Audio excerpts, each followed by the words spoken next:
तो दोस्तों यहाँ पे पहला क्वेश्चन है। यहाँ पे क्या बोला है, निम्नलिखित में से कौन सा समुच्चय रिक्त समुच्चय है। यानी कि इसमें से कौन सा एम्प्टी सेट है, आपको ये बताना है। बहुत अच्छा क्वेश्चन है। चलिए इस क्वेश्चन को सॉल्व करते हैं। ठीक है, तो दोस्तों मैं आपको ये बता दूं, आप सभी लोग सॉल्व करने की कोशिश कीजिए।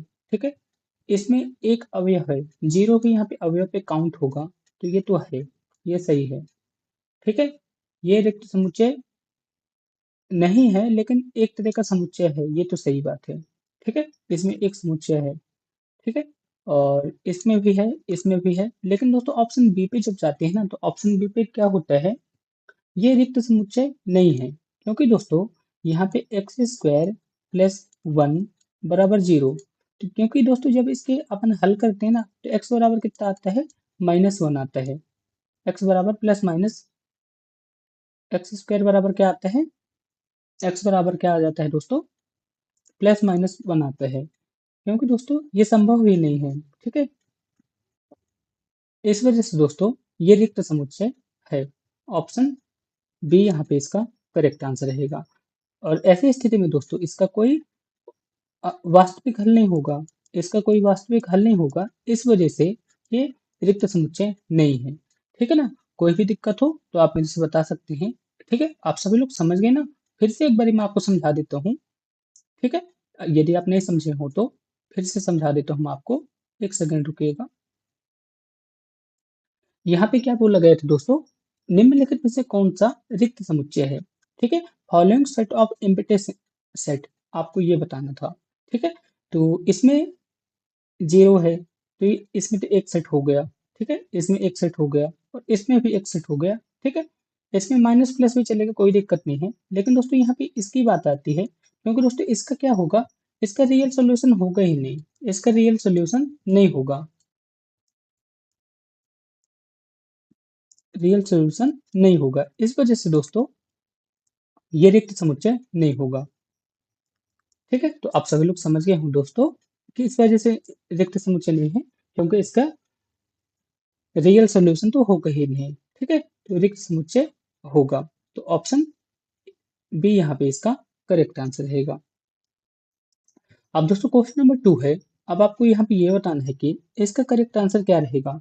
ठीक है, यहाँ पे क्या बोला है, 6 अंकीय संख्या क्या है, यहाँ पे 318833 यहाँ पे लिखी हुई है। ठीक है, यहाँ पे मैं भी लिख देता हूँ, 318833 यहाँ पे एक संख्या मैंने बता दिया।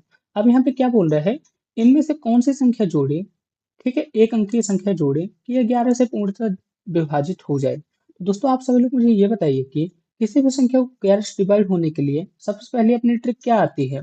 आप सभी लोग की ट्रिक यही आती है, सबसे पहले विषम स्थानों के अंकों का योग माइनस सम स्थानों के अंकों का योग एक बार अपन देख लेते हैं।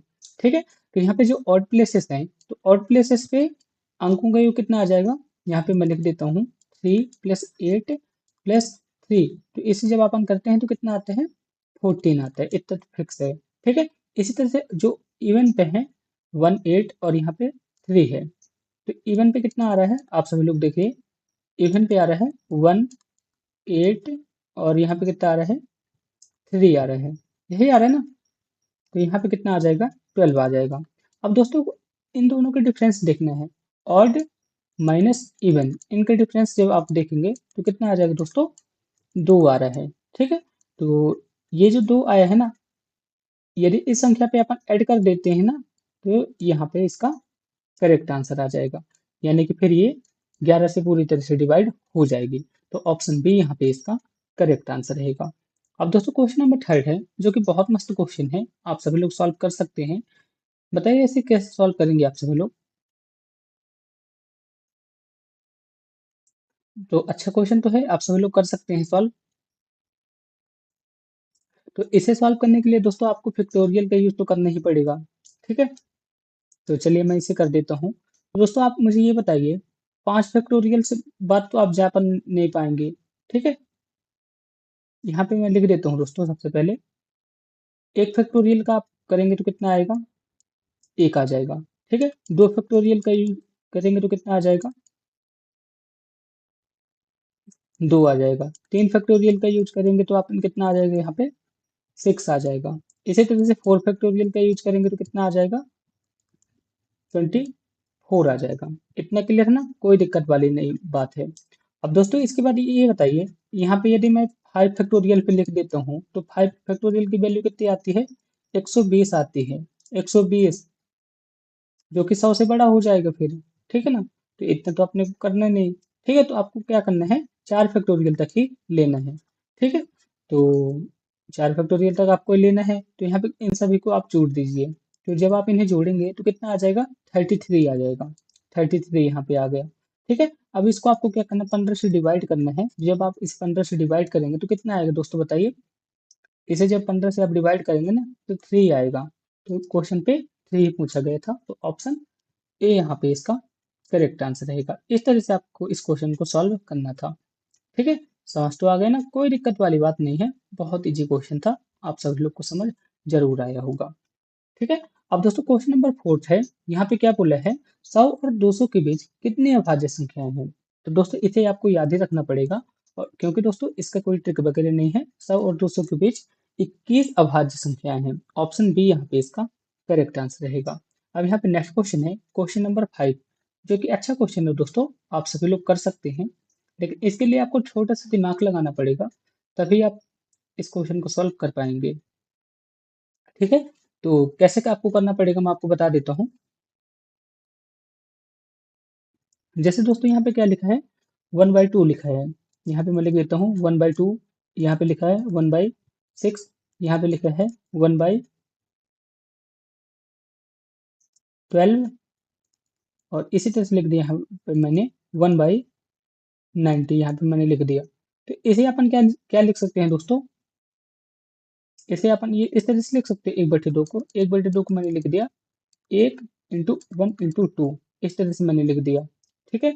तो कुछ इस तरह से इसे अपन लिख पाएंगे बाद में, 1 1 - 2, इस तरह से मैंने लिख दिया, ठीक है। 1/6 को क्या लिख सकते हैं दोस्तों, 1/2 - 1/3, इस तरह से चलते चलता हूँ। इसके बाद यहाँ पे क्या आता है, 1/90 आता है, ठीक है। 1/90 को मैं क्या लिख सकता हूँ दोस्तों, 1/9 - 1/10। इस तरह से मैं यहाँ पे एक मतलब सीरीज को बना सकता हूँ, ठीक है। और आपको यहाँ पे ये याद रखना है दोस्तों, सीरीज बनाते समय इस नियम का फॉलो हो रहा है, 1 - 1 n+1, ये वाले सीरीज का यहाँ पे फॉलो हो रहा है। तो बस आपको यही देखना है, ठीक है। तो जब भी इस टाइप का आए ना, तो सबसे पहले आपको क्या करना है, यहाँ पे पहला वाला और यहाँ पे लास्ट वाला, इसको आपको माइनस आपस में कर देना है, आपका आंसर आ जाएगा, ठीक है। तो यहाँ पे पहला और मैंने लास्ट वाले को माइनस कर दिया दोस्तों, तो यहाँ पे कितना आ जाएगा, 9/10 यहाँ पे इसका करेक्ट आंसर रहेगा। ऑप्शन ए यहाँ पे इसका करेक्ट आंसर रहेगा। आप सभी लोग को समझ आ गए ना, इस तरह से आपको इसे सॉल्व करना था। और यहाँ पे इसका इंपॉर्टेंट हाईलाइट पॉइंट क्या है, आपको इसे याद रखना है। इस तरह से आपको सीक्वेंस में तोड़ना पड़ेगा, तभी आप इस क्वेश्चन को सॉल्व कर पाएंगे। अब यहाँ पे क्वेश्चन नंबर 6 है, जो कि बहुत अच्छा क्वेश्चन है। आपको इसे सॉल्व करना पड़ेगा। कैसे सॉल्व करेंगे दोस्तों, आप मुझे ये बताइए। अभी दोस्तों इस क्वेश्चन की डिस्कशन मैंने आपको कर दिया था कि इसके मूल क्या होंगे, आपको ये बताना है। तो दोस्तों यहाँ पे क्या है, एक्स स्क्वायर है। एक्स स्क्वायर को मैं यहाँ पे मैंने लिख दिया तो -1 आ गया, ठीक है। क्लियर है, कोई दिक्कत वाली बात नहीं, ठीक है। और एक्स स्क्वायर को यहाँ पे जब यहाँ पे लिखने जाता हूँ, यहाँ पे क्या आ जाता है, -1, ये आ जाता है। जैसे अपन क्या लिख सकते हैं दोस्तों, आई लिख सकते हैं, ठीक है। प्लस माइनस आई लिख सकते हैं ना, +- आई, यही इसके मूल रहेंगे। तो ऑप्शन बी यहाँ पे इसका करेक्ट आंसर रहेगा। नेक्स्ट क्वेश्चन है, क्वेश्चन नंबर 7 पे क्या बोला गया दोस्तों, आपको इसका हल करना है। बहुत अच्छा क्वेश्चन है दोस्तों। यदि आप यहाँ पे अच्छी तरह से सॉल्व करेंगे ना, तभी आपको यहाँ पे कुछ समझ आने वाला है, ठीक है। तो चलिए मैं इसे सॉल्व करता हूँ। तो दोस्तों जेड बराबर क्या होता है, मैं आपको ये बताता हूँ। जेड बराबर होता है a + bi होता है, बस आपको इतना याद रखना है, इससे आपका काम हो जाएगा, ठीक है। तो सबसे पहले मैं क्या करता हूँ दोस्तों, यहाँ पे जो जेड है ना, जेड का मॉडुलस निकाल लेता हूँ। तो जेड का मॉडुलस जब मैं निकालूंगा दोस्तों, ये तो यहाँ पे क्या आएगा, a² + b², ये आ जाएगा जेड का मॉडुलस, ठीक है। कोई दिक्कत वाली बात है, कोई दिक्कत वाली बात नहीं है। अब यहाँ पे क्या करते हैं दोस्तों, यहाँ पे जो भी चीजें आ गई ना, यहाँ पे लिखते चलते हैं और यहाँ पे जो जो है उसी तरह से यहाँ पर हम काम करते हैं। जैसे यहाँ पे मेरे को पता चल गया है क्या है, ए स्क्वायर प्लस बी स्क्वायर ये आ गया। इसके बाद जेड क्या है दोस्तों, ए प्लस बी आई है। तो कोई दिक्कत नहीं, इतना आप सभी लोग को आ गया ना, कोई दिक्कत वाली बात नहीं है। लेकिन दोस्तों आप सभी लोग यहाँ पे ब्रैकेट जरूर लगा दीजिएगा, नहीं तो दिक्कत हो जाएगी। ठीक है, 1 + 2i आ गया। ठीक है, इतना आप सभी लोगों को क्लियर है ना। अब दोस्तों आपको क्या करना है, माइनस को आप जब हटा देंगे तो क्या आएगा, यहाँ पे माइनस को हटा देता हूँ दोस्तों, और माइनस को मैंने यहाँ पे लिख दिया। माइनस को हटाया और माइनस माइनस को यहाँ पे लिख दिया। ठीक है, अब आपको क्या करना है दोस्तों, यहाँ पे इमेजिनरी पार्ट और यहाँ पे जो रियल पार्ट है उसको उसको आपको अलग अलग करना है। ठीक है, इमेजिनरी पार्ट को आपको अलग लिखना है, यहाँ पे मैंने लिख दिया रियल पार्ट और यहाँ पे मैंने लिख दिया इमेजिनरी पार्ट। इसको आपको अलग अलग करना है। तो दोस्तों आप मुझे ये बताइए, यहाँ पे जो आपको इक्वेशन दिख रही है, ठीक है, इनको आपको एक दूसरे से कंपेयर करना है। ठीक है, कि इस पे रियल पार्ट कौन सा है और यहाँ पे इमेजिनरी पार्ट कौन सा है। ठीक है, तो मैं इसे कर रहा हूँ दोस्तों। तो यहाँ पे आप देख सकते हैं, A square plus B square minus A, minus ये क्या है, ये रियल पार्ट है जिसकी वैल्यू कितनी है, 1 है। आप सभी लोग देख सकते हैं ये 1 इसकी वैल्यू है। इसके बाद यहाँ पे क्या है, माइनस बी आई है, माइनस बी आई, इसकी वैल्यू कितनी है, 2i है। ठीक है, 2i है, यानी कि b की वैल्यू यहाँ पे कितनी आ जाएगी दोस्तों, b की वैल्यू यहाँ पे आ जाएगी -2। ये इमेजिनरी पार्ट था। ठीक है, जिससे अपने को b की वैल्यू पता चल गई। ठीक है, अब अपने को b की वैल्यू पता चल गई, तो b की वैल्यू को अपन यहाँ पे रख सकते हैं। तो यहाँ पे कितना आ जाएगा बताइए, यहाँ पे 4 आ जाएगा। तो यहाँ पे मैं 4 लिख देता हूँ। ठीक है, आपको मैंने समझा दिया ना, अब मैं यहाँ पे 4 लिख देता हूँ। कोई दिक्कत आएगी, कोई दिक्कत नहीं आएगी। यहाँ पे मैंने आपसे पूछ के 4 कर दिया। कैसे लिखा, यहाँ पे दोस्तों b का स्क्वायर माइनस बी का -2 का स्क्वायर कर दिया तो 4 आ गया। इतना क्लियर है ना, कोई दिक्कत वाली बात नहीं है। अब अपन क्या करते हैं दोस्तों, यहाँ पे जो ए है ना, ए को यहाँ तरफ लेके आते हैं तो यहाँ पे प्लस पे आ जाएगा। ठीक है,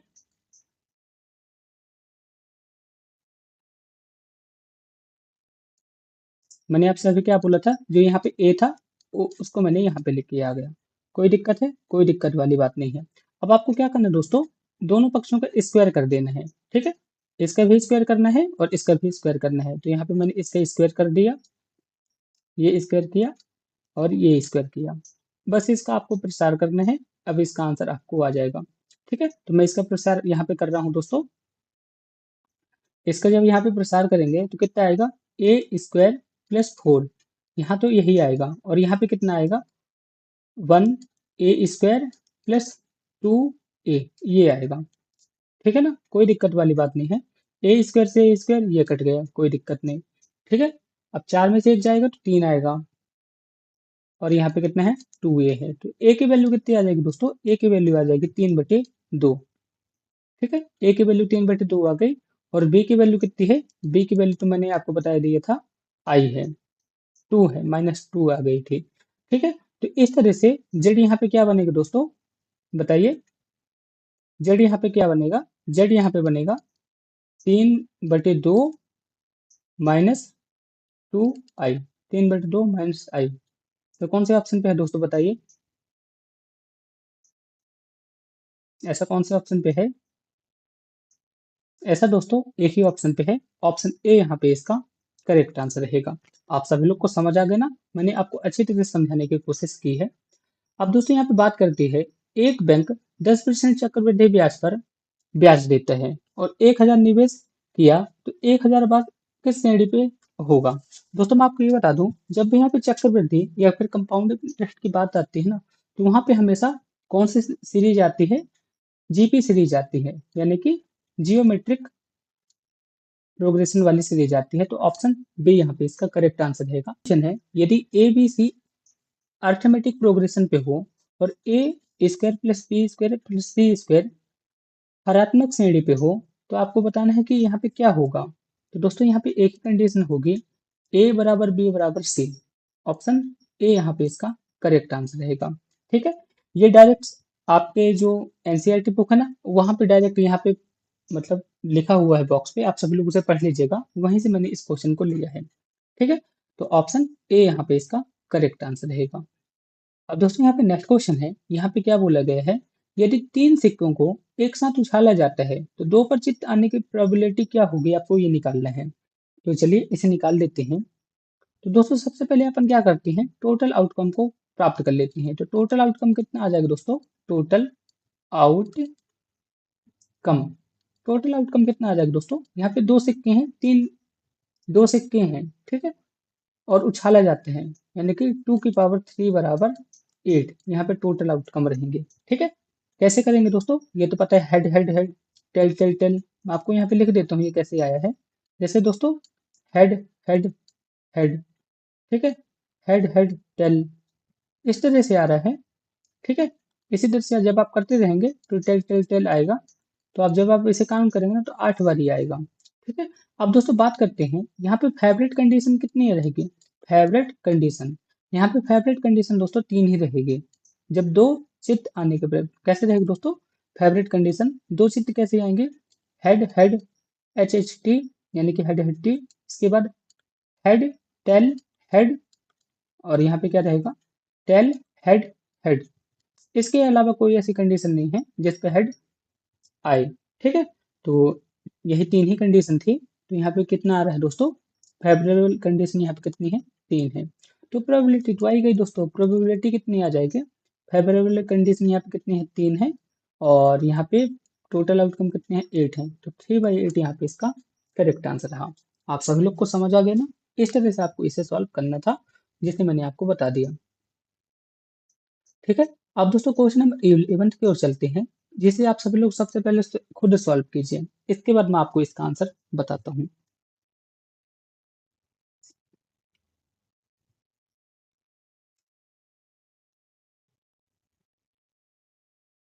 तो दोस्तों यहाँ पे क्या बोला गया है, एक पतंग जमीन से 60 मीटर की ऊंचाई पर उड़ रही है।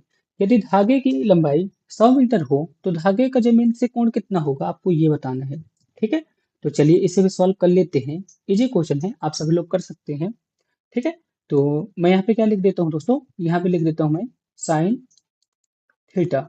साइन थीटा यहाँ पे मैंने लिख दिया। यहाँ पे क्या बोला है, एक पतंग जमीन से 60 मीटर ऊंचाई पर उड़ रही है और धागे की लंबाई कितनी है, 100 मीटर है, तो धागे का जमीन के साथ कोण कितना होगा, आपको ये बताना है। ठीक है, तो दोस्तों यहाँ पे मैं डायरेक्ट फॉर्मूले के हिसाब से कर रहा हूँ, तो आप सभी लोग उस हिसाब से ही सॉल्व कीजिएगा। तो यहाँ पे ये बताइए, यहाँ पे 60 मीटर है, यहाँ पे मैंने लिख दिया 60 मीटर, और यहाँ पे लंबाई कितनी है दोस्तों, 100 मीटर है। जैसे कि दोस्तों इस हिसाब से है, और इसकी लंबाई कितनी है, 100 मीटर है। तो आपको यहाँ पे कोण बताना है कि यहाँ पे कितना कोण बना है, आपको ये बताना है। ठीक है, तो यहाँ पे कितना आएगा दोस्तों, यहाँ पे अभी आएगा 0.6 आ जाएगा। ठीक है, साइन थीटा बराबर 0.6, ये आ गया। कोई दिक्कत है, कोई दिक्कत वाली बात नहीं है। ठीक है, अब दोस्तों यहाँ पे अपन इसे लिख सकते हैं, थीटा बराबर साइन इनवर्स 0.6। तो जब आप इसे इसकी वैल्यू निकालेंगे ना तो कितनी आ जाएगी, 36.87 ये आ जाएगी, जो कि समथिंग किसके पास है दोस्तों, 45 के पास है। ठीक है, तो ऑप्शन बी यहाँ पे इसका करेक्ट आंसर रहेगा। 45 डिग्री के समथिंग यहाँ पे एंगल होगा। ऑप्शन बी यहाँ पे इसका करेक्ट आंसर रहा। नेक्स्ट क्वेश्चन है दोस्तों, क्वेश्चन नंबर यहाँ पे 12 है। आप सभी लोग को यहाँ पे बताना है दोस्तों, एक कक्षा में 60 छात्रों में से 25 गणित को, 30 भौतिकी को और 5 दोनों विषय को पसंद करते हैं, तो कितने छात्र कम से कम एक विषय को पसंद करते हैं, आपको ये बताना है। ठीक है, तो सबसे पहले अपन क्या करते हैं दोस्तों, टोटल निकाल लेते हैं। Total math physics minus both. ठीक है, किसी एक को पसंद करने वाले हैं। ठीक है, मैथ को कितना करते हैं, 25, फिजिक्स को कितना करते हैं, 30, और जो दोनों विषय को पसंद करते हैं 5 है। ठीक है, तो आपको इन्हें क्या करना है, इन्हें ऐड, मतलब सब कुछ करने के बाद इसे वो कर देने हैं। तो यहाँ पे कितना आ जाएगा दोस्तों, इन्हें जब आप सॉल्व करेंगे तो 50 आ जाएगा। तो 50 ऐसे लोग हैं दोस्तों जिसे कम से कम एक ही विषय पसंद है। ठीक है, ऑप्शन ए यहाँ पे इसका करेक्ट आंसर रहेगा। दोस्तों अब यहाँ पे नेक्स्ट क्वेश्चन है जहाँ पे आपको इसका रेंज बताना है कि इसका रेंज कितना होगा। तो बहुत अच्छा क्वेश्चन है दोस्तों। इसका आपको रेंज बताना है कितना होगा। तो इसका रेंज रहेगा दोस्तों ऑप्शन सी यहाँ पे इसका करेक्ट आंसर रहेगा। इसकी रेंज -1 से 1 तक रहेगी इसकी रेंज। ठीक है, ऑप्शन सी यहाँ पे इसका करेक्ट आंसर हुआ। दोस्तों ये रिपीट रिपीट लिख गए थे ऑप्शन, तो आप सब लोग इससे कंफ्यूज मत होइएगा। ये रिपीट है, ये रिपीट है और ये भी रिपीट था। तो आप सभी लोग को इसी टेंशन नहीं लेना है, एक ही बार यहाँ पे है। ठीक है ना। तो ऑप्शन सी यहाँ पे इसका करेक्ट आंसर रहेगा। इजी क्वेश्चन था, आप सभी लोग कर ही सकते थे।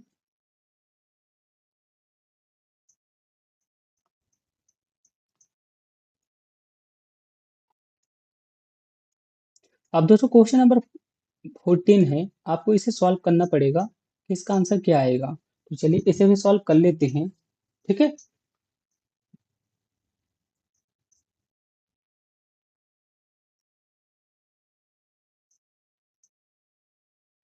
दोस्तों, यहाँ पे क्या है, साइन थीटा। यहाँ पे क्या लिखा है, sine theta plus cos theta बराबर √2, ये लिखा हुआ है। अब अपन क्या करते हैं दोस्तों, अपने हाथ में कुछ नहीं है, दोनों पक्षों का यहाँ पे हम स्क्वायर कर देते हैं। तो स्क्वायर कर दिए तो यहाँ पे कितना आ जाएगा, sine square theta plus cos square theta plus 2 cos theta sine theta, और यहाँ पे कितना आ जाएगा, 2 आ गया तो यहाँ पे 1 आएगा, और यहाँ पे कितना आ जाएगा, 2 कॉस थीटा साइन थीटा बराबर, यहाँ पे कितना था, √2 था तो यहाँ पे 2 आ गया तो कोई दिक्कत नहीं थी। ठीक है, अब यहाँ पे जो एक है तो इससे घट जाएगा तो यहाँ पे कितना आ जाएगा, 1 आ जाएगा। ठीक है, तो यहाँ पे मैं लिख देता हूँ दोस्तों, 2 कॉस थीटा साइन थीटा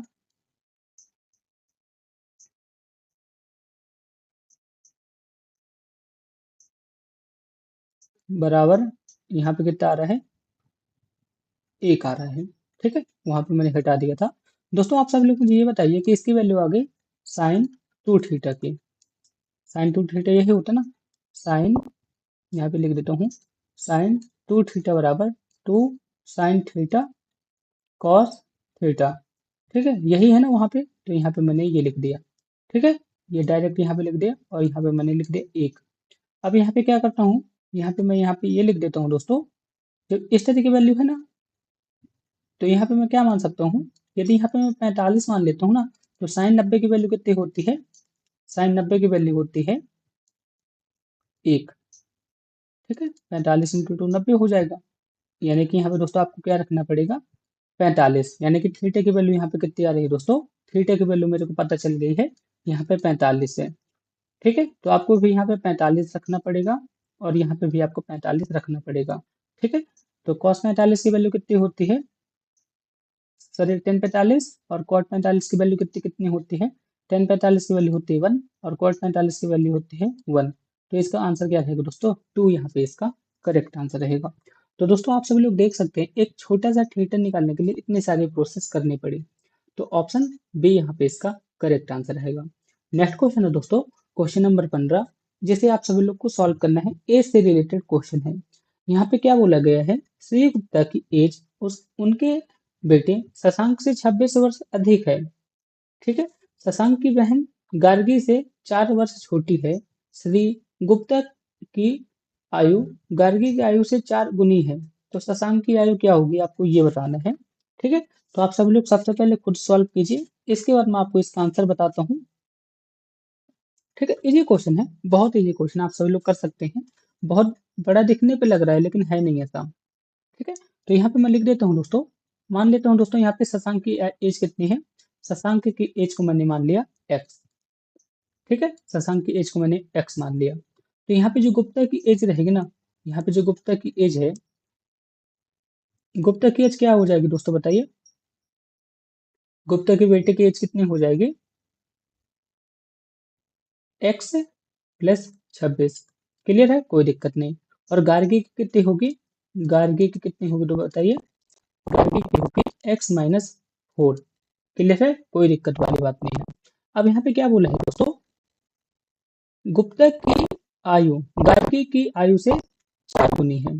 ठीक है, तो बस उसी हिसाब से आपको लिखना चलता है।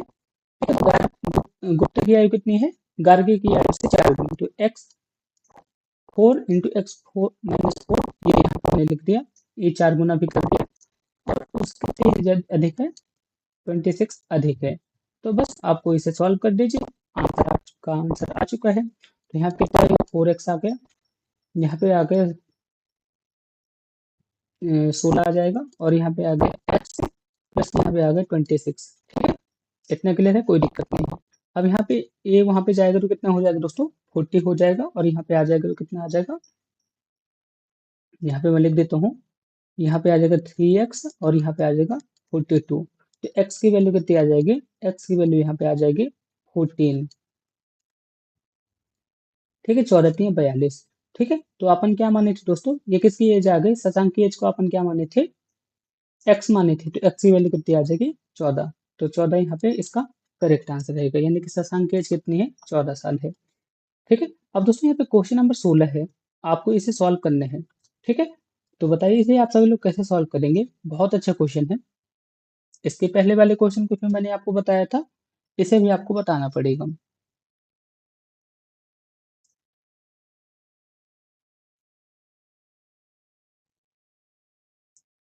तो आप सभी लोग को समझ आ रहा है ना। आपको क्या करना पड़ेगा दोस्तों, यहाँ पे 84 किलोमीटर घंटे की चाल से एक रेलगाड़ी चल रही है, खंभे को 9 सेकंड में पार करती है तथा प्लेटफॉर्म को 30 सेकंड में पार करती है, तो प्लेटफॉर्म की लंबाई क्या होगी, आपको ये बताना है। ठीक है, तो सबसे पहले मैं क्या करता हूँ दोस्तों, यहाँ पे 84 किलोमीटर है ना, इसे मीटर पे कन्वर्ट कर लेता हूँ, क्योंकि सब कुछ मीटर पे है। ठीक है, तो 84 है ना, 84 को मैं मीटर में कन्वर्ट कर लेता हूँ, मीटर प्रति सेकंड पे। तो यहाँ पे कितना आ जाएगा दोस्तों, बताइए। यहाँ पे आ जाएगा, जब आप इसे सॉल्व करेंगे, करीब 23 के समथिंग आएगा। ठीक है, ये आ जाएगा, कोई दिक्कत है, कोई दिक्कत वाली बात नहीं है। ठीक है, तो आप सभी लोग इसे सॉल्व कीजिएगा। यहाँ पे ये आ गया, ये मैंने इसे मीटर प्रति सेकंड पे कन्वर्ट कर दिया। अब दोस्तों अपन बात करते हैं जो ट्रेन की लेंथ ना, ट्रेन की लेंथ कैसे फाइंड करेंगे, आप ये बताइए। ट्रेन की लेंथ कैसे फाइंड करेंगे, आप सभी लोग ये बताइए। ट्रेन की लेंथ कैसे फाइंड करेंगे, अभी मैंने आपको ये बता दिया दोस्तों, ये तो स्पीड हो गई। तो स्पीड इंटू टाइम, इसको जब आप मल्टीप्लाई कर देंगे ना, तो आपको यहाँ पे ट्रेन की लेंथ आ जाएगी। तो स्पीड कितनी है, 23.3 इंटू यहाँ पे कितना टाइम आ रहा है, 9 सेकेंड। तो जब आप करेंगे तो कितना आ जाएगा, 210। ये ट्रेन की लंबाई आ गई। ठीक है, अब प्लेटफॉर्म की लेंथ कितनी आ जाएगी, प्लेटफॉर्म की भी निकालते हैं अपन। तो प्लेटफॉर्म की लेंथ कितनी आ जाएगी, 210, तो मैंने अभी आपने को निकाल दिया। ठीक है, और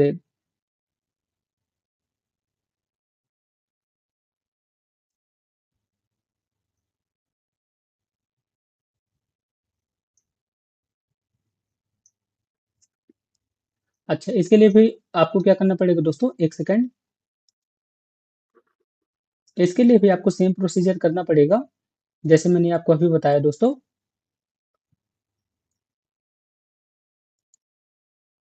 जैसे भी आपको 23.3 है ना, इसको आपको 30 से भी मल्टीप्लाई करना पड़ेगा, तब यहाँ पे कितना आ जाएगा, 700 आ जाएगा। ठीक है, 700 आ जाएगा। अब प्लेटफॉर्म की लंबाई निकालना है ना, तो प्लेटफॉर्म की लंबाई कैसे निकालेंगे दोस्तों, इन दोनों को आपस में घटा देना पड़ेगा। ठीक है, तो प्लेटफॉर्म की लंबाई कैसी आ जाएगी, प्लेटफॉर्म की लंबाई, प्लेटफॉर्म की लेंथ कितनी आ जाएगी, तो ट्रेन की टोटल लेंथ कितनी है, 210 है, और यहाँ पे जो प्लेटफॉर्म को पार की गई है, तो प्लेटफॉर्म के जब पार की है, तो यहाँ पे कितना आएगा दोस्तों, 700 आया था। तो अपन क्या करते हैं, 700 में से इस 210 को हटा देते हैं, तो कितना आ जाएगा, 490 मीटर। 490 मीटर ये प्लेटफॉर्म की लंबाई रहेगी। ऑप्शन डी यहाँ पे इसका करेक्ट आंसर हुआ। अब यहाँ पे नेक्स्ट क्वेश्चन है, एक कमरे के फर्श की लंबाई 3 मीटर और चौड़ाई 1 मीटर 50 सेंटीमीटर है। इस फर्श पर अधिकतम लगाए जा सकने वाली आयताकार वर्गाकार पत्थरों की संख्या ज्ञात कीजिए। यहाँ पे वर्गाकार पत्थरों की संख्या अपने को ज्ञात करना है, तो चलिए इसे भी सॉल्व करते हैं। अच्छा क्वेश्चन है दोस्तों, इसे सॉल्व कर सकते हैं। यहाँ पे सबसे पहले क्या करते हैं, यहाँ पे 3 मीटर है ना, तो इसे अपन किस में कन्वर्ट कर लेते हैं, सेंटीमीटर पे। तो यहाँ पे कितना आ जाएगा, 300 सेंटीमीटर। ठीक है, और ये यहाँ पे कितना आ जाएगा, 150 सेंटीमीटर। ये क्लियर हो गया, कोई दिक्कत है, कोई दिक्कत वाली बात नहीं। अब आपको यहाँ पे क्या करना है दोस्तों, यहाँ पे अ- अधिकतम संख्या वाले वर्गाकार वाले आपको यहाँ पे ये निकालना है। तो आपको क्या करना पड़ेगा दोस्तों, सबसे पहले वर्ग का जो आयत का जो क्षेत्रफल आ रहा है उसका, यानी कि 300 × 150 बटे, और यहाँ पे कितना आ जाएगा दोस्तों, वर्गाकार है यानी कि 150 × 150। बस ये आपका आंसर आ चुका है दोस्तों। दो यहाँ पे इसका करेक्ट आंसर रहेगा। दो वर्गाकार टाइल की आवश्यकता यहाँ पे होगी, तो ऑप्शन ए यहाँ पे इसका करेक्ट आंसर रहेगा। नेक्स्ट क्वेश्चन है,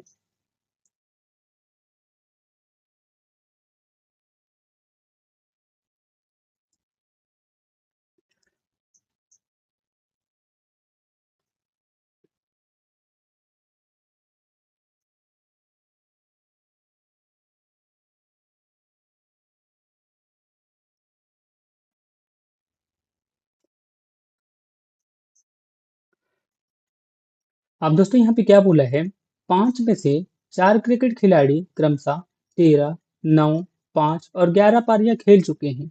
अगर डेटा का माध्य कितना है, 9 हो, तो 5वें खिलाड़ी द्वारा खेले गए पारियों की संख्या कितनी होगी, आपको ये बताना है। ठीक है, तो दोस्तों यहाँ पे टोटल इनिंग कितनी है, टोटल इनिंग जो खेली गई है उसका मीन यहाँ पे कितने बता दिया गया है, 9 बता दिया गया है।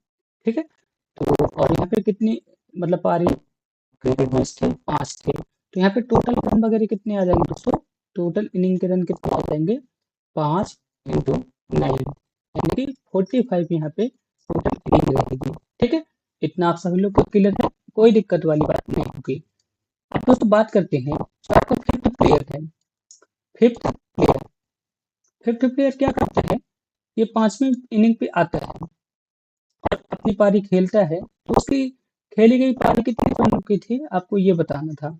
ठीक है, तो कैसे करते हैं दोस्तों, यहाँ पे 45 क्लियर हो गया। अब यहाँ पे जितने रन पहले 4 पारियों में बना चुका है उसको आपको घटा देना है, बस आपका आंसर आ चुका है। 13, 9, 5 और यहाँ पे 11, इसको आपको माइनस कर देना है। ठीक है, तो आपका आंसर आ गया, तो कितना आएगा दोस्तों, 7 यहाँ पे इसका करेक्ट आंसर रहेगा। आप सभी लोग को समझ आ गया ना, इस तरह से आपको इसे सॉल्व करना पड़ेगा। नेक्स्ट क्वेश्चन है, यदि माध्य 25 है तो मानक विचलन 5 है, तो विचलन गुणांक क्या होगा, आपको ये बताना पड़ेगा। ठीक है, तो इजी क्वेश्चन है, चलिए इसे सॉल्व कर लेते हैं। यहाँ पे क्या बोला है, कोफिशिएंट वेरिएशन, यानी कि विचलन गुणांक आपको यहाँ पे निकालना है। ठीक है, तो यहाँ पे मैं लिख देता हूँ कोफिशिएंट वेरिएंस आपको जब निकालना है, तो यहाँ पे आपको क्या करना पड़ेगा, यानी कि यहाँ पे सिग्मा, यहाँ पे लिखना पड़ेगा दोस्तों, सिग्मा इंटू मीन इंटू 100। बस आपका आंसर आ चुका है। इस सिग्मा की वैल्यू यहाँ पे कितनी बताई गई दोस्तों, 5। यहाँ पे मैंने 5 लिख दिया। ठीक है, मीन यहाँ पे कितना है, 25, और यहाँ पे मैंने लिख लिया 100। बस आपका काम हो चुका है। ठीक है, 5 × 5 = 25, और यहाँ पे कितना आ जाएगा, 20% यहाँ पे इसका करेक्ट आंसर है। हाँ, ऑप्शन सी यहाँ पे इसका करेक्ट आंसर होगा। दोस्तों अब यहाँ पे को दोस्तों अब यहाँ पे क्वेश्चन नंबर 20 है, इसे आपको सॉल्व करना है। बहुत अच्छा क्वेश्चन है, आप सभी लोग इसे सॉल्व कर सकते हैं। तो चलिए इसे मैं आपको सॉल्व करके बता रहा हूँ, तो आप सभी लोग ध्यान से देखिएगा। ठीक है ना, तो सारी चीज़ों को आप सभी लोग देखिएगा, मैं आपको यहाँ पे स्टेप बाय स्टेप समझाने वाला हूँ। सबसे पहले आपको क्या करना है दोस्तों, यहाँ पे ये ये जो इंटीग्रेशन आप सभी लोग देख रहे हैं ना, इसे आपको तो करना ही पड़ेगा, इस इंटीग्रेशन को आपको करना पड़ेगा। ठीक है, स्टेप बाय स्टेप आपको करना पड़ेगा, तभी आप इसके आंसर को कर पाएंगे। ठीक है, तो मैं इसे कर रहा हूँ दोस्तों। तो सबसे पहले मैं इसका इंटीग्रेशन करूंगा, तो 3 तो बाहर हो जाएगा। ठीक है, x2 है, x2 का इंटीग्रेशन करेंगे तो 2 में एक और घात जुड़ जाएगी, तो 3 आ जाएगा। ये 3 आ गया यहाँ पे, इतना आप सभी लोगों के लिए है, कोई दिक्कत वाली बात नहीं। अब यहाँ पे क्या आ जाएगा दोस्तों, यहाँ पे जैसे 4x है, तो 4 को मैंने यहाँ पे साइड किया, एक्स को एक्स का करेंगे, तो कितना आ जाएगा, एक्स स्क्वायर आ जाएगा, और यहाँ पे कितना आ जाएगा, 2 आ जाएगा। ठीक है, इतना आप सभी लोग को क्लियर होगा। और यहाँ पे कितना आ जाएगा, 5x आ जाएगा। इतना आप सभी लोग को क्लियर होगा ना, ये मैंने यहाँ पे इंटीग्रेशन कर दिया। बस इन्हें आपको काट देना है। तो यहाँ पे कितना आ जाएगा, x³ plus 2x² minus 5x। तो यहाँ पे क्या आ रहा है दोस्तों, 0 और p आ रहा है। इतना आप सभी लोग क्लियर है ना, कोई दिक्कत वाली बात नहीं है। अब आपको क्या करना है, यहाँ पे मान रख देना है। एक बार p यहाँ पे रखना है, एक बार यहाँ पे 0 रखना है। ठीक, तो मैं यहाँ पे p का रख लूंगा, 0 से रखने पर कोई मतलब नहीं है। तो यहाँ पे मैं p रख रहा हूँ दोस्तों। तो यहाँ पे क्या आ रहा है, देखिए, p³ plus 2p² minus 5p, ये आ रहा है यहाँ पे। इतना आप सभी लोगों को क्लियर है ना, कोई दिक्कत वाली बात नहीं है। अब आपको यहाँ पे क्या करना है, यहाँ पे ये तो दिया है पहले से, तो आपको इसे भी लिखना पड़ेगा। तो यहाँ पे मैंने लिख दिया p³ -2। ठीक है ना। अब क्या करते हैं, इसे और इसे ये कट गए, कोई दिक्कत वाली बात नहीं है। अब यहाँ पे ये इक्वेशन बच रही है, बस आपको इसे ही सॉल्व करना है। ठीक है, आपको किसे सॉल्व करना है, 2p² -5p प्लस 2 बराबर 0, इसे आपको सॉल्व करना है। ठीक है, इसे दोस्तों आप सॉल्व कीजिए, तो p की वैल्यू कितनी आएगी।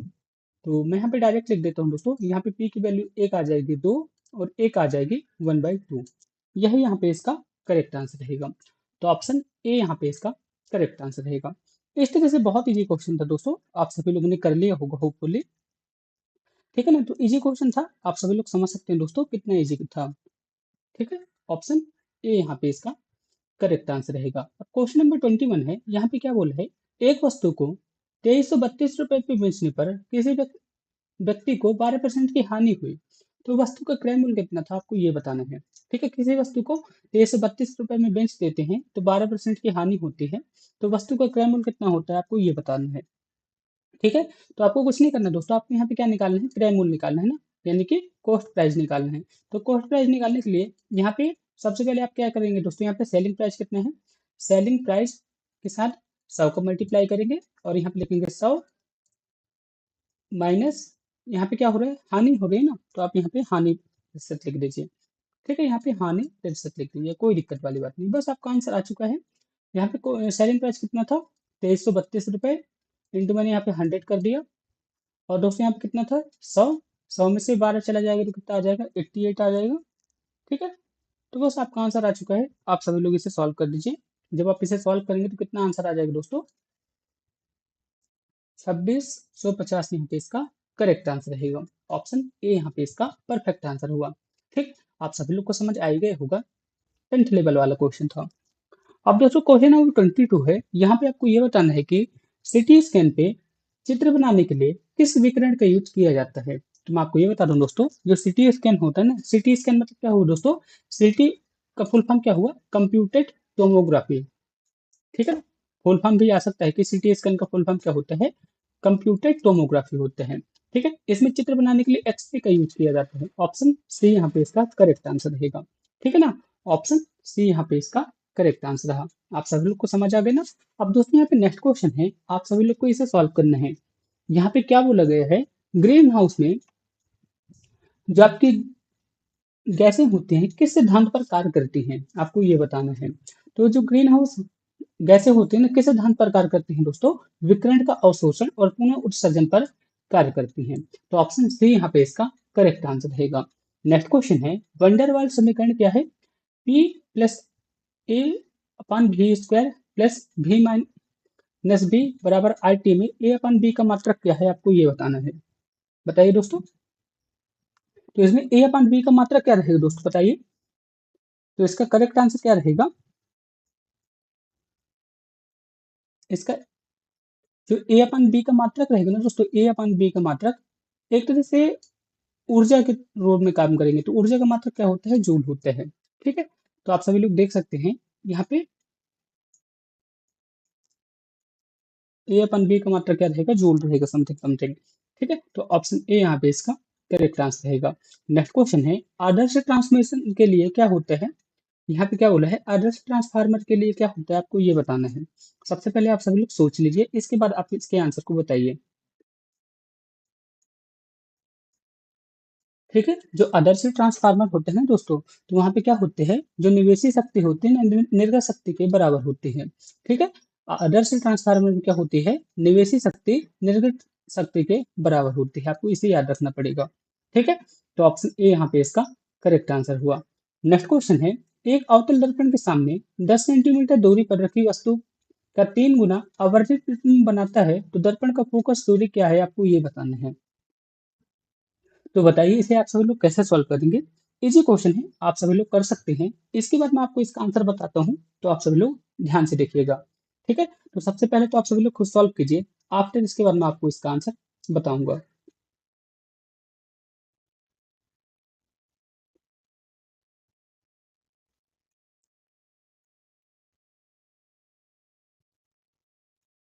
होपफुली आप सभी लोग कर रहे होंगे।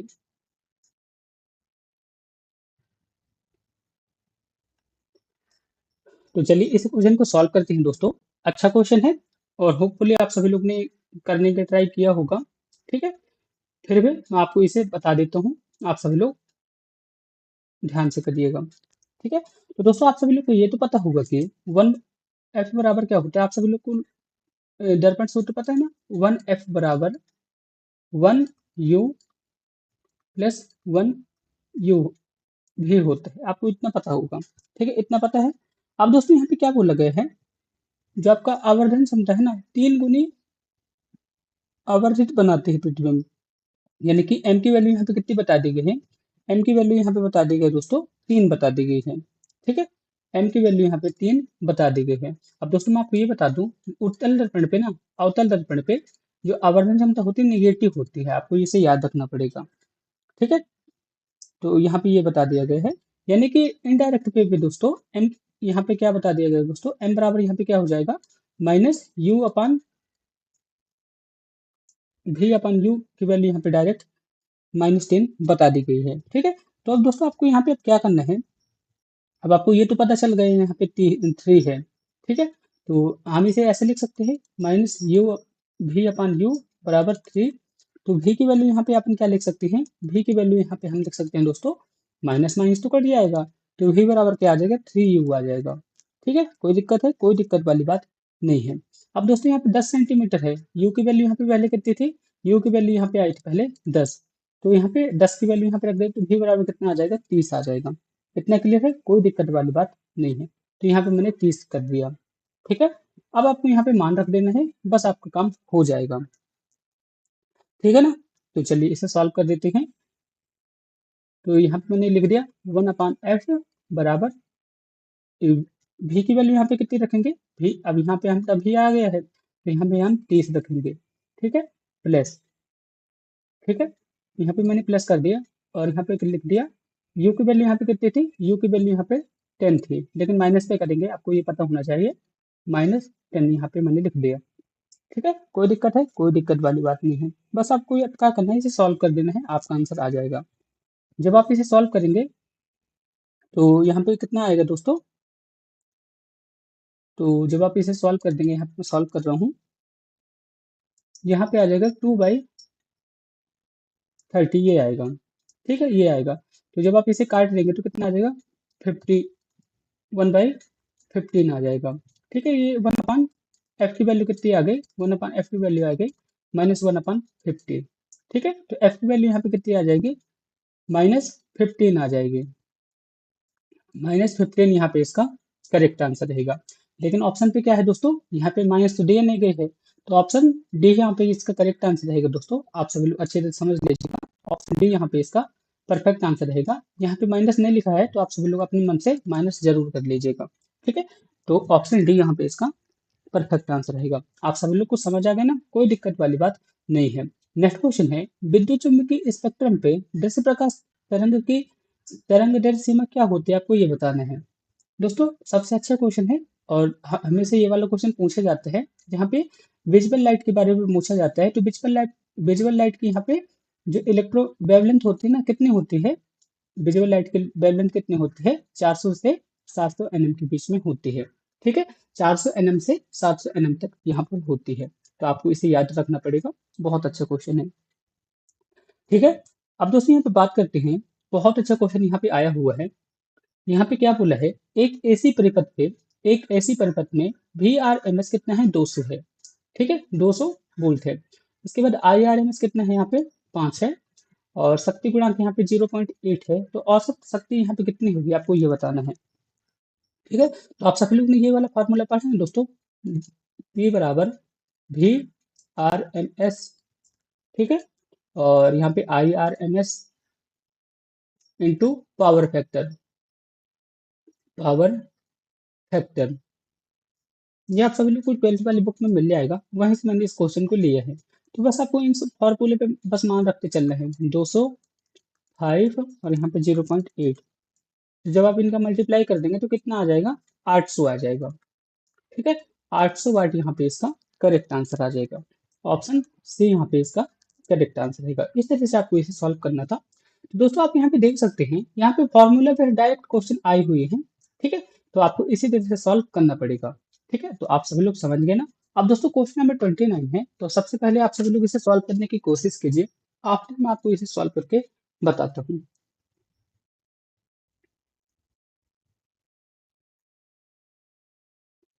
होपफुली आप सभी लोग कर रहे होंगे। यहाँ पे आप दोस्तों ये बताइए, यहाँ पे क्या है, वेट टू ब्रिज पे P बराबर क्या है, 2 ओम है। Q बराबर क्या है, 4 ओम है। R बराबर यहाँ पे कितना है, 6 ओम है। यदि ब्रिज संतुलन स्थिति पे है तो S की वैल्यू कितनी होगी, आपको ये बताना है।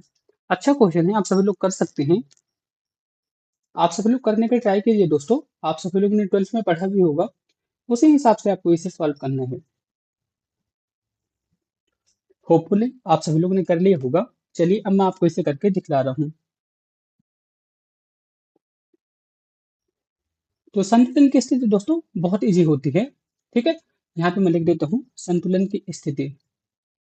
संतुलन की स्थिति बहुत अच्छी होती है दोस्तों। यहाँ पे क्या होता है, P अपन क्यू बराबर R अपन एस। बस यही होता है, आपको यहाँ पे यही करना है और आपका आंसर आ चुका है। ठीक है, तो यहाँ पे क्या आ जाएगा, 2 ओम आ जाएगा। क्यू की जगह यहाँ पे कितना आ जाएगा, 4 ओम आ जाएगा। और यहाँ पे आर की जगह कितना आ जाएगा, 6 ओम आ जाएगा। और अपने को एस निकालना ही है। ठीक है, तो आपको क्या करना है दोस्तों, बस आप इसे सॉल्व कर दीजिए, आपका आंसर आ चुका है। ठीक है, तो कि यहाँ पे कितना आ जाएगा, 2, यानी कि एस की वैल्यू कितनी आ जाएगी, 12 ओम। इस तरह से दोस्तों फार्मूला बेस्ड क्वेश्चन आए हुए थे, जैसे मैंने सॉल्व करा दिया। इस तरह दोस्तों आपको भी पढ़ना है। ठीक है, अब दोस्तों यहाँ पे नेक्स्ट क्वेश्चन है, क्वेश्चन नंबर 30 पे क्या बोला गया है, 10 सेंटीमीटर लंबाई के विद्युत द्विध्रुव का आघूर्ण कितना है, 4 × 10⁻⁹ सेंटीमीटर है। इसके प्रत्येक आवेश का मान आपको ज्ञात करना है। तो कैसे ज्ञात करेंगे, आप सब लोग हल कीजिए। ठीक है, आप सभी लोग के पास कापी पेन है, तो आप सभी लोग हल करने का ट्राई कीजिए। इसके बाद मैं तो आपको इसका सॉल्यूशन बता ही रहा हूँ। होपफुली आप सभी लोग कर रहे होंगे दोस्तों।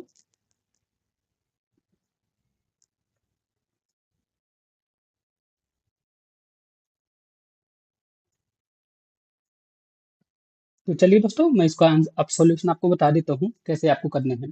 ठीक है, तो सबसे पहले आप मुझे ये बताइए दोस्तों, जो आपका इलेक्ट्रिकल डायपोल होता है ना, यानी कि विद्युत द्विध्रुव होता है, ये क्या होते हैं, तो आप सभी लोग जानते बोलेंगे दोस्तों, P बराबर 2a होता है। लेकिन दोस्तों अपन क्या करते हैं, यहाँ पे जो आवेश है ना, यहाँ पे तो आप अपन आवेश को Q मान लेते हैं, और यहाँ पे जो आपकी डिस्टेंस a रहा करती है उसे अपन d मान लेते हैं। तो बस ये यहाँ पे एक फॉर्मूला आ गया। ठीक है, फॉर्मूला नहीं आप सभी लोग ने पढ़ा होगा, वही मैंने यहाँ पे लिखा है। ठीक है, तो इतना आप सभी लोग को समझ आया, कोई दिक्कत वाली बात नहीं है। अब दोस्तों अब आप यहाँ पे देख पा रहे होंगे, यहाँ पे इसका मान तो दिया गया है, पी की वैल्यू यहाँ पे कितनी बता दी गई है, 4 × 10⁻⁹। ठीक है, अब अपने को यहाँ पे क्या निकालना है, क्यू का वैल्यू अपने को निकालना है। डिस्टेंस अपने यहाँ पे कितनी है, 10 सेंटीमीटर। ठीक है, तो बस आप सभी लोग इसे सॉल्व कर दीजिए, आपका आंसर आ चुका है। ठीक है, तो यहाँ पे मैं लिख देता हूँ दोस्तों, अपने को क्या चाहिए, क्यू चाहिए। ठीक है, तो क्यू बराबर क्या आ जाएगा दोस्तों, 4 × 10⁻⁹ बटे यहाँ पे कितना आ जाएगा, यहाँ पे दोस्तों सेंटीमीटर पे है, तो सेंटीमीटर को यदि मैं अपन मीटर पे कन्वर्ट करते हैं तो कितना आ जाएगा दोस्तों, 0.1 मीटर आ जाएगा। ठीक है, तो बस आपको इसे सॉल्व ही करना था, तो 0.1 आ गए ना। और 0.1 को अपन क्या लिख सकते हैं दोस्तों, या फिर 0.1 को लिख सकते हैं 10, ये लिख सकते हैं। ठीक है, लिख ही सकते हैं ना। तो ये ऊपर जाएगा तो प्लस हो जाएगा, तो यहाँ पे कितना आ जाएगा दोस्तों, 4 × 10⁸ यहाँ पे इसका करेक्ट आंसर रहेगा। ठीक है, आप सभी लोग कंफ्यूज ना हो दोस्तों, इस वजह से मैं इसे यहाँ पे कर देता हूँ। ठीक है, तो यहाँ पे जैसे 10 है ना, 10 को यहाँ पे मैं मीटर पे कन्वर्ट कर रहा हूँ तो कितना आ जाएगा, 10⁻⁻1। तो यहाँ पे लिख दिया मैंने 10⁻⁻1। इस हिसाब से यहाँ पे दोस्तों 10 × 10⁻⁸ यहाँ पे इसका करेक्ट आंसर रहेगा अभी इसका मान। आप सभी लोग को क्लियर है ना, कोई दिक्कत वाली बात नहीं है। अब दोस्तों यहाँ पे नेक्स्ट क्वेश्चन है, यदि किसी वस्तु पर आवेश कितना है, 4×4.8 × 10⁻⁻19 कूलम्ब है, तो उसमें उपस्थित इलेक्ट्रॉनों की संख्या कितनी होगी, आपको ये बताना है। तो बताइए आप सभी लोग इसे कैसे सॉल्व करेंगे। बहुत अच्छा क्वेश्चन है। ठीक है, सबसे पहले तो आप सभी लोग इसे सॉल्व करेंगे, आफ्टर मैं इसको आप बताऊंगा कैसे सॉल्व करेंगे।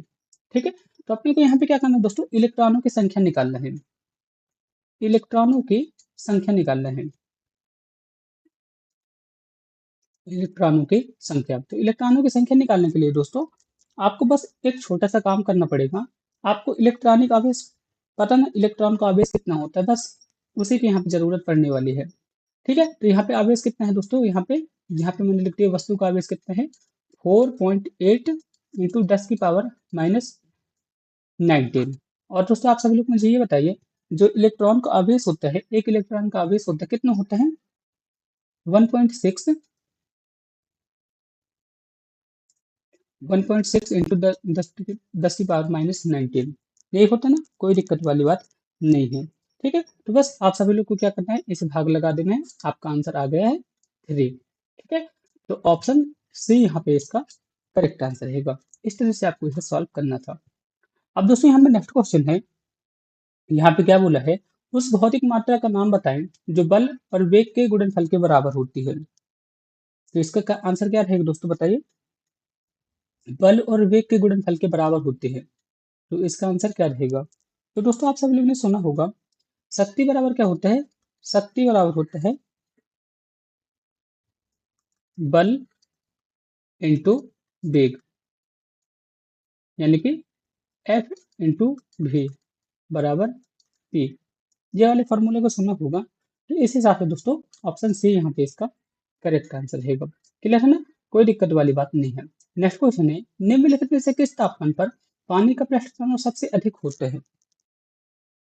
तो दोस्तों इसका करेक्ट आंसर रहेगा 0 डिग्री सेल्सियस पर। 0 डिग्री सेल्सियस पर पानी का पृष्ठ तनाव सबसे अधिक होता है। ऑप्शन ए यहाँ पे इसका करेक्ट आंसर रहेगा।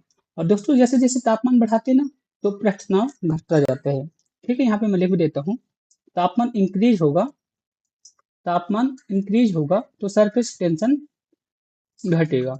ठीक है, आप सभी लोग इसे लिख लीजिएगा। अब दोस्तों यहाँ पे क्वेश्चन नंबर 34 है। यहाँ पे क्या बोला है, एक वस्तु पर 50 न्यूटन का बल लगाकर उसे 10 मीटर विस्थापित किया जा सकता है। यदि बल और विस्थापन के बीच 60 डिग्री का कोण हो तो किया गया कार्य कितना होगा, आपको ये बताना है। ठीक है, तो चलिए इसे भी सॉल्व करते हैं, लेकिन इसके लिए दोस्तों मैं आपको 5 सेकंड की टाइमिंग दूंगा। आप सभी लोग अच्छी तरह से सोच लीजिए, इसके बाद मैं आपको इसका आंसर बता रहा हूँ।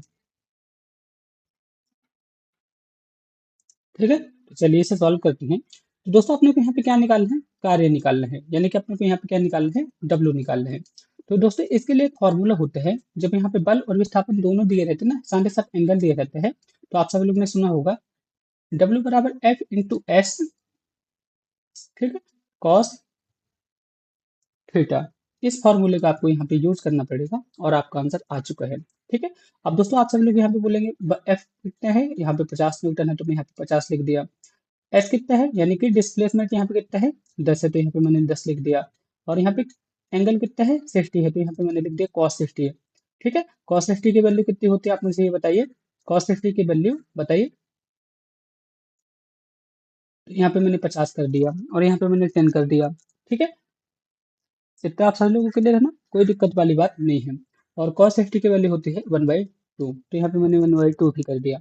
तो बस आपको क्या करना था, इसे सॉल्व कर दीजिए। 250 यहाँ पे इसका करेक्ट आंसर रहेगा। 250 जूल यहाँ पे इसका परफेक्ट आंसर हुआ। ऑप्शन बी यहाँ पे इसका करेक्ट आंसर हुआ। नेक्स्ट क्वेश्चन है, रुद्धोष्म प्रक्रम पे क्या होता है, आपको ये बताना है कि रुद्धोष्म प्रक्रम पे क्या होता है। ऊष्मा स्थानांतरण 0 होती है, यानी कि ऊष्मा का आदान प्रदान होता ही नहीं है। तो ऑप्शन ए यहाँ पे इसका करेक्ट आंसर रहेगा। ना तो ऊष्मा का आदान प्रदान नहीं होता है, आपको ये बताना है। ठीक है। अब यहाँ पे नेक्स्ट क्वेश्चन है, एक बंदा, यहाँ पे क्या बोला है, क्वेश्चन नंबर 36 पे, यदि एक बंदूक का प्रतिच्छेद वेग कितना है, 2 मीटर प्रति सेकंड है और गोली का द्रव्यमान 50 ग्राम है, तो बंदूक का द्रव्यमान क्या होगा, आपको ये बताना है। ठीक है। तो चलिए दोस्तों, इस क्वेश्चन को सॉल्व करते हैं। बहुत अच्छा क्वेश्चन है, और यहाँ पे कौन सा नियम अप्लाई हो रहा है दोस्तों, आप मुझे ये बताइए। संवेग संरक्षण का नियम अप्लाई हो रहा है। ठीक है। उसी की मदद से आप इस क्वेश्चन को सॉल्व कर पाएंगे। तो दोस्तों, संवेग संरक्षण का नियम क्या होता है, संवेग संरक्षण का नियम यही होता है ना, m1v1 बराबर m2v2। बस आपको यहाँ पे यही लिखना है और आपका आंसर आ चुका है। ठीक है। अब दोस्तों, आप सब लोग बोलेंगे यहाँ पे m1 की वैल्यू कितनी है, तो दोस्तों यहाँ पे 50 ग्राम है ना, यही 50 ग्राम m1 की वैल्यू है। ठीक है। इतना क्लियर ना, कोई दिक्कत वाली बात नहीं है। और V1 यहाँ पे कितना है, V1 यहाँ पे दोस्तों, V1 की वैल्यू ये है। यहाँ पे मैं लिख देता हूँ, ये M1 की वैल्यू है, ये V1 की वैल्यू है, और ये V2 की वैल्यू है। और अपने को क्या निकालना है, बंदूक के द्रव्यमान यानी कि अपने को M2 निकालना है। ठीक है। तो कोई दिक्कत वाली बात नहीं है, तो चलिए इसे सॉल्व कर लेते हैं। दोस्तों, यहाँ पे क्या करते हैं, यहाँ पे ग्राम है ना, तो ग्राम पे अपन इसे चेंज कर लेते हैं। कर लेना, इसे किलोग्राम पे चेंज कर लेते हैं। तो जब इसे अपन किलोग्राम पे चेंज करेंगे तो कितना आ जाएगा, 0.005, ये आ जाएगा किलोग्राम पे। दोस्तों, यहाँ पे हम चेंज नहीं करते हैं, बाद में कर लेंगे, तो सीधा सीधा लिख देते हैं। यहाँ पे मैंने 50 लिख दिया। ठीक है। और यहाँ पे मैंने 400 लिख दिया। ठीक है। और बराबर यहाँ पे मैंने लिख दिया m2, और यहाँ पे मैंने लिख दिया 2 मीटर प्रति सेकंड। ठीक है। इतना मैंने यहाँ पे कर दिया, कोई दिक्कत वाली बात नहीं है। ठीक है। अब यहाँ पे मैं दोस्तों इनका दो का भाग लगा देता हूँ, तो यहाँ पे कितना आ जाएगा, यहाँ पे आ जाएगा 200, और यहाँ पे आ जाएगा m2। ठीक है। तो यहाँ पे कितना आ रहा है दोस्तों, 1000 आ रहा है। ठीक है।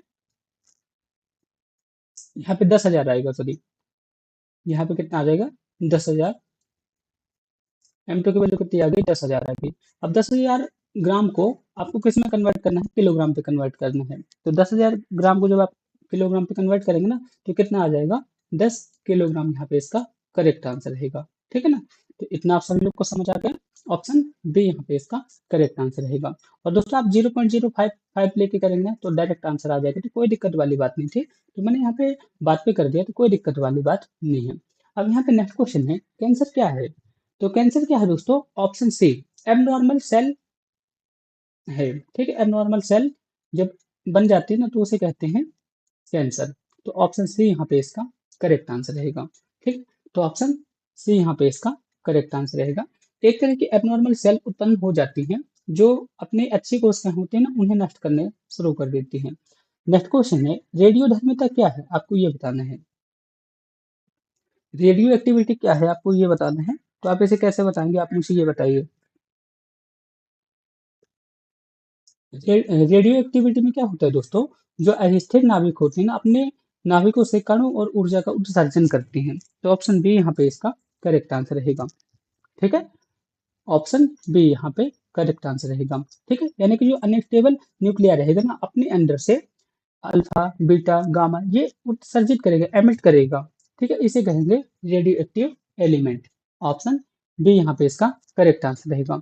नेक्स्ट क्वेश्चन है, निम्नलिखित में से कौन से भारत की स्वदेशी रूप से विकसित टेलीकोबाल्ट मशीन है। तो इसका करेक्ट आंसर रहेगा भाभा। ऑप्शन बी यहाँ पे इसका करेक्ट आंसर रहेगा। अब दोस्तों, यहाँ पे नेक्स्ट क्वेश्चन है, एक कार की चाल कितनी है, 30 किलोमीटर प्रति घंटा है। ठीक है। 5 सेकंड पे वह 72 किलोमीटर प्रति घंटे की चाल प्राप्त कर लेती है, तो इसका त्वरण कितना होगा, आपको ये बताना है। ठीक है। तो चलिए इसे भी सॉल्व कर लेते हैं। बहुत अच्छा क्वेश्चन है।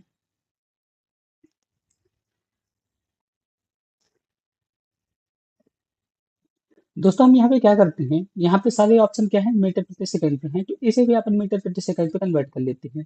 यहाँ पे 36 किलोमीटर प्रति सेकंड घंटे है ना, तो इसे अपन कन्वर्ट करेंगे मीटर प्रति सेकंड पे, 5/18 से मल्टीप्लाई करके, तो कितना आ जाएगा, यहाँ पे आ जाएगा 10 मीटर प्रति सेकंड। ठीक है। इसी तरह से यहाँ पे 72 है, 72 को 5/18 से मल्टीप्लाई करेंगे, तो यहाँ पे कितना आ जाएगा, 20 मीटर प्रति सेकंड। अब अपने को क्या करना है दोस्तों, यहाँ पे तो मैंने सारी चीजें बता दी हैं। ठीक है। यहाँ पे मैंने यहाँ पे नाम भी दे देता हूँ दोस्तों, ये भी की वैल्यू है और ये यू की वैल्यू है। नहीं नहीं, सॉरी, यहाँ पे ये यू की वैल्यू है और ये भी की वैल्यू है। ठीक है।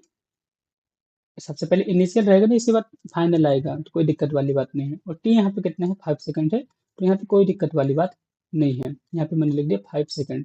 अब दोस्तों आप मुझे ये बताइए कि आप सभी लोगों ने गति के पहले नियम को पढ़े हैं ना, क्या होता है, v बराबर u प्लस ए टी, ये वाले फॉर्मूले को पढ़ो ना, बस आपको यहाँ पे इसी का यूज करना है। तो यहाँ पे क्या आ जाएगा, v बराबर माइनस यू अपॉन ए, या फिर यहाँ पे आपको टी रखना पड़ेगा, और यहाँ पे कितना आ जाएगा, ए आ जाएगा।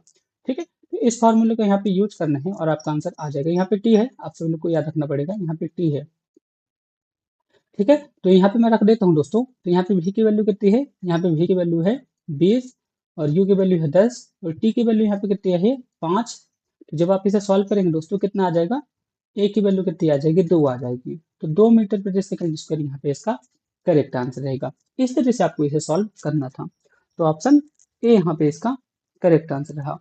ठीक है, तो आप सभी लोग को समझ आ गए ना, इस तरह से आपको इसे सॉल्व करना पड़ेगा। ठीक है, अब दोस्तों अब नेक्स्ट क्वेश्चन है, क्वेश्चन नंबर 41 है। अब आपको यहाँ पे क्या करना है, यहाँ पे जो रेडिएशन है ना, इसके पेनिट्रेशन पावर को आपको बताना है। ठीक है, तो चलिए इसे भी सॉल्व करते हैं। अच्छा क्वेश्चन है, सबसे पहले आप सभी लोग खुद सॉल्व कीजिए, इसके बाद मैं आपको इसका आंसर बता रहा हूँ। अच्छा क्वेश्चन है। और दोस्तों आप सभी लोग मुझे ये बताइए कि अभी तक मैंने आपको जितने भी क्वेश्चन समझाए हैं, आप सभी लोग को अच्छी तरह से सारे क्वेश्चन समझ आए हैं ना, किसी भी तरह का डाउट तो रही है ना। तो यहाँ पे मैं थोड़ा सा स्पीड पे चल रहा हूँ दोस्तों, क्योंकि मेरे को बहुत सारी वीडियो वगैरह भी बनाना है। ठीक है, आप सभी लोग मेरे से जल्दी जल्दी बोल रहे थे ना, इस वजह से यहाँ पे मैं थोड़ा सा आपको जल्दी जल्दी बना रहा हूँ। ठीक है, तो क्वेश्चन नंबर 41 को तो बताइए इसका आंसर क्या होगा। तो इसका करेक्ट आंसर रहेगा दोस्तों option A, alpha beta gamma, यहाँ पे इसका करेक्ट आंसर रहेगा। ठीक है, यही इसके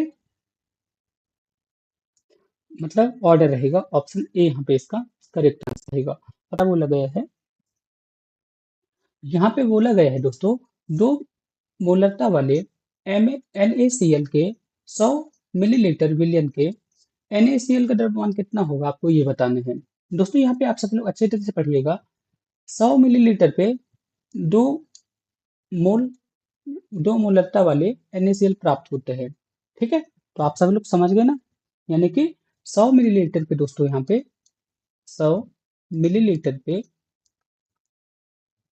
100 मिलीलीटर पे NaCl का कितना मोल आ रहा है दोस्तों, 0.2 मोल आ रहा है, 0.2 मोल आ रहा है। ठीक है, ये 2 मोलर क्या लिखा है, लेकिन इसे तो चेंज करना पड़ेगा ना मिलीलीटर पे, तो यहाँ पे कितना मोल आ रहा है, 0.2 मोल आ रहा है। इतना आप सभी लोग क्लियर है ना, कोई दिक्कत वाली बात नहीं है।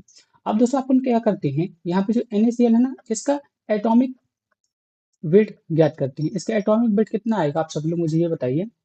इसका एटॉमिक बस आप सभी लोग याद कर लीजिए, कितना आता है, 58.5 आते हैं। कितना आता है, 58.5 आते हैं। ठीक है, अब दोस्तों आपको क्या करना है, आपको इनका द्रव्यमान निकालना है।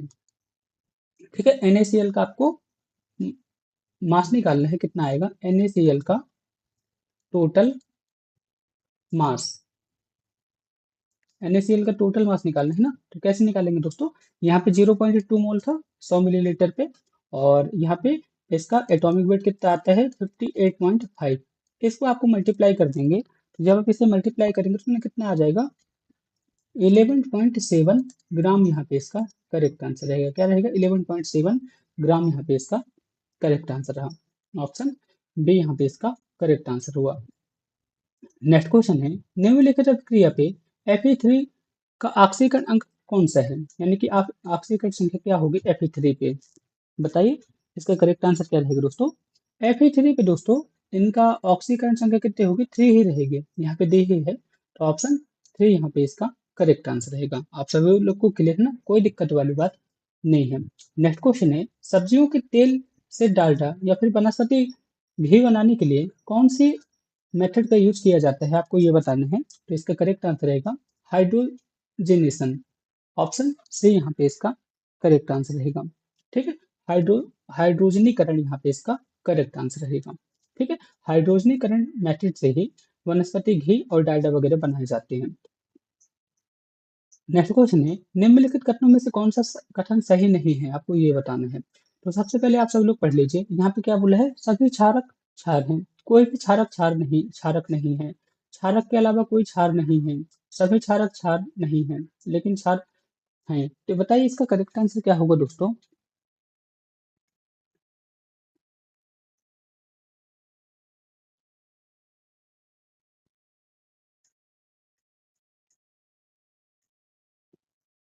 तो इसका करेक्ट आंसर रहेगा दोस्तों, सभी क्षार क्षारक हैं।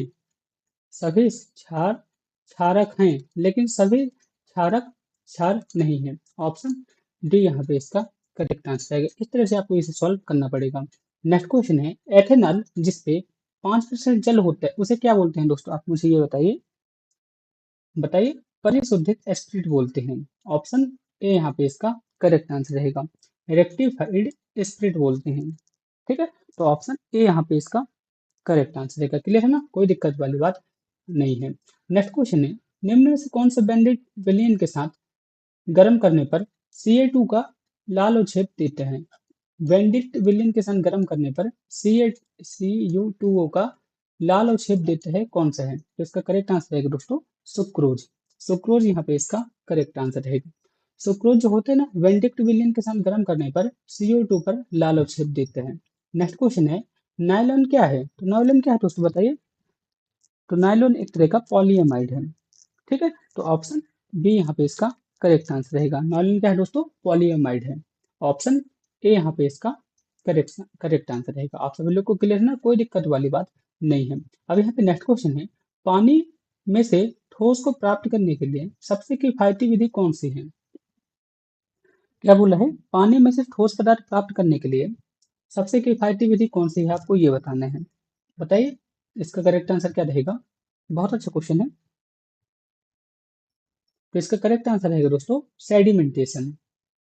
सेडिमेंटेशन यहाँ पे इसका दोस्तों करेक्ट आंसर रहेगा। ठीक है, पानी में से मतलब आपको क्या करना है, ठोस पदार्थ निकालना है। तो आप जाली वगैरह लगाते ना, जैसे आपके घर पे आटा चक्की होती है। ठीक है, उसी तरह से आप यहाँ पे पानी में से ठोस पदार्थ प्राप्त करना है, तो आप वहाँ पे जाली लगा दीजिए, उससे आपको प्राप्त काम हो जाएगा। अब यहाँ पे नेक्स्ट क्वेश्चन है, यदि किसी विलयन का पीएच कितना है, फोर फाइव 4.5 है, तो उसके H प्लस आयन की सांद्रता कितनी होगी, आपको ये बताना है। तो चलिए इसे सॉल्व कर लेते हैं। ठीक है, तो दोस्तों आप सभी लोग को ये तो पता होगा कि H बराबर क्या होता है, आप मुझे ये बताइए। H बराबर होता है दोस्तों, मैंने हालांकि पीएच के बहुत सारे फॉर्मूले बताए हैं, लेकिन यहाँ पे डायरेक्ट H का फॉर्मूला यहाँ पे मैं आपको बता रहा हूँ, तो आप सभी लोग लिख लीजिएगा। पी एच, यहाँ पे जो भी रहते ना, एक सेकंड रुकिएगा।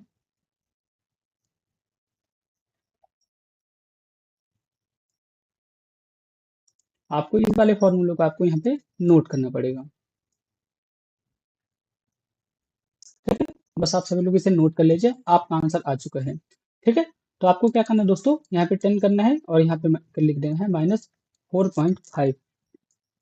ठीक है, जब आप सभी लोग इतना कर लेंगे ना दोस्तों, तो आप समथिंग समथिंग समझ लीजिए दोस्तों, ये किसके समथिंग बराबर पे आ जाएगा, लगभग लगभग 3.16 इंटू 10 टू द पावर -5 मूल के बराबर आएगा।